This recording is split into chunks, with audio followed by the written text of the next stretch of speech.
कल से अगर हम देखें तो भारत में 1396 नए पॉजिटिव केस आए हैं, which takes our total confirm cases to 27,892। 20,835 people जो हैं वो एक्टिव मेडिकल सुपरविजन में हैं। पिछले एक दिन में 381 पेशेंट्स आर फाउंड क्योर्ड, जिससे कि हमारा total persons who have been cured the number become 6,184। इसको अगर हम देखें तो हम पाते हैं कि हमारा रिकवरी रेट 22.17% हो चुका है।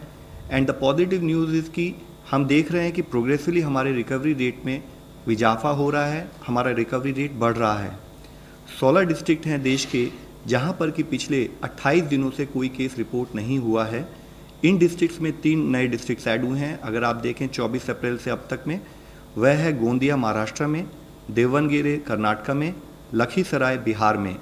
इसी के साथ ही जो डिस्ट्रिक्ट पहले 28 दिन की, जिसमें कि पहले केस आए लेकिन 28 दिन से केसेस नहीं आए थे, इससे पहले रिपोर्ट हुई, उनमें से 2 डिस्ट्रिक्ट्स में नए फ्रेश केसेस भी आए हैं।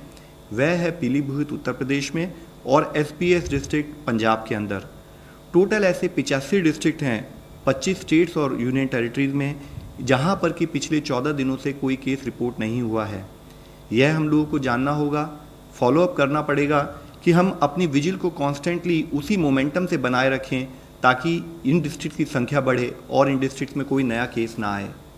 आज माननीय प्रधानमंत्री जी ने सभी राज्यों के मुख्यमंत्रियों के साथ वीडियो कॉन्फ्रेंस के जरिए बातचीत भी की।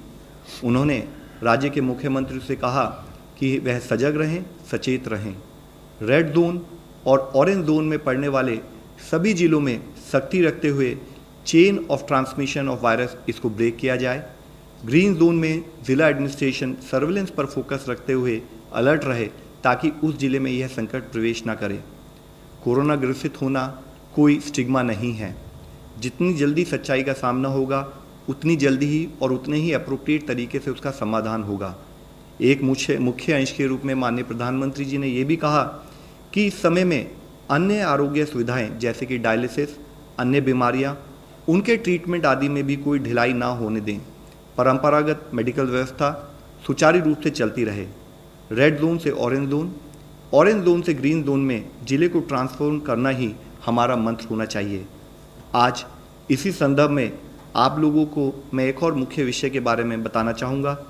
आप सभी को पता है कि हम एक इन्फेक्शियस डिजीज से लड़ रहे हैं और इस लड़ाई में हमें सबका साथ चाहिए, लेकिन कभी कभी लैक ऑफ अवेयरनेस या लैक ऑफ प्रॉपर अंडरस्टैंडिंग के कारण हमारे मन में फियर या पैनिक घर कर लेता है और जो पॉजिटिव पेशेंट्स होते हैं या जो हमारे फ्रंटलाइन वर्कर्स काम कर रहे हैं, हम उनके साथ स्टिग्मा एसोसिएट करने लगते हैं। हम उन्हें स्टिग्मेटाइज करते हैं, हम उनके साथ भेदभाव करते हैं। लेकिन हमें समझना होगा कि हमारी लड़ाई बीमारी के साथ है, ना कि बीमार व्यक्ति के साथ। इस स्टिग्मा के चलते हुए कई बार पेशेंट्स भी अपने आप को छुपाने की कोशिश करते हैं और ट्रीटमेंट लेने से कतराते हैं। इससे ना केवल उस पेशेंट को हार्म होता है, उसकी फैमिली को हार्म होता है, बल्कि पूरी सोसाइटी को नुकसान होना संभव है। ज़रूरत है कि हम पेशेंट्स का साथ दें, उसके साथ खड़े हों और उसका सपोर्ट बने। हमें मिस इन्फॉर्मेशन और पैनिक को फैलने से रोकना है। कोविड-19 के स्प्रेड के लिए किसी भी कम्युनिटी या एरिया को लेबल नहीं करना है। खास करके हेल्थ केयर और सैनिटरी वर्कर्स या पुलिस को टारगेट नहीं करना चाहिए, क्योंकि वे हमारी मदद के लिए कार्य कर रहे हैं। स्टिग्मा के इस डीप रूटेड इशू को एक इंटेंसिव कैंपेन के माध्यम से आज हम सबको मिलकर एड्रेस करने की ज़रूरत है। हमें ये समझना होगा कि जो रिकवर्ड पेशेंट हैं वह कोई ट्रांसमिशन नहीं करते, बल्कि वो एक पोटेंशियल सोर्स हो सकते हैं हीलिंग के लिए, कि अगर उनका प्लाज्मा थेरेपी जो एक एक्सपेरिमेंटल प्रोसेस हम कर रहे हैं, अगर वह सक्सेस होता है तो उनकी एंटीबॉडीज से और बीमार लोगों को हम ट्रीटमेंट कर पाएंगे।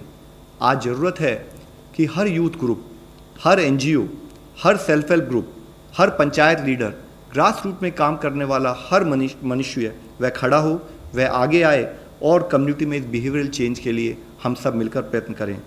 मैं फिर से दोहराना चाहूँगा कि ये लड़ाई पेशेंट्स की नहीं है, डॉक्टर्स की नहीं है, सरकार की नहीं है, बल्कि पूरे समाज और पूरे देश की लड़ाई है। पूरे समाज को साथ लिए बिना, पूरे समाज का सपोर्ट लिए बिना हम ये लड़ाई कभी नहीं जीत पाएंगे। हमारे फ्रंटलाइन वर्कर्स हमारे प्रोटेक्टर्स हैं, हमारे चैम्पियंस हैं।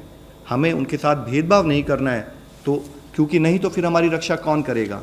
इस निस्वार्थ रूप से जब वह हमारी सेवा करने के लिए अपनी जान को जोखिम में डालकर काम कर रहे हैं, तब ज़रूरत है कि हम उनके सपोर्ट के लिए खड़े हों। हम उनको जैसे अब तक हमने जनता कर्फ्यू और अदरवाइज़ भी उनको हमने जिस तरह से सम्मान दिया है, वह सम्मान हमारा कंटिन्यू रहे। फिजिकल डिस्टेंसिंग का पालन करें ताकि हम अपने आप को बचा सकें, अपने पेरेंट्स को बचा सकें, अपने ग्रैंड पेरेंट्स को बचा सकें। अंत में मैं माननीय प्रधानमंत्री जी के कहे शब्दों को ही दोहराना चाहूँगा।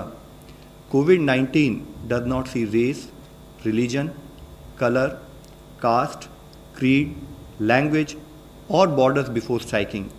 Our response and conduct thereafter should attach primacy to unity and brotherhood. We are in this together. धन्यवाद।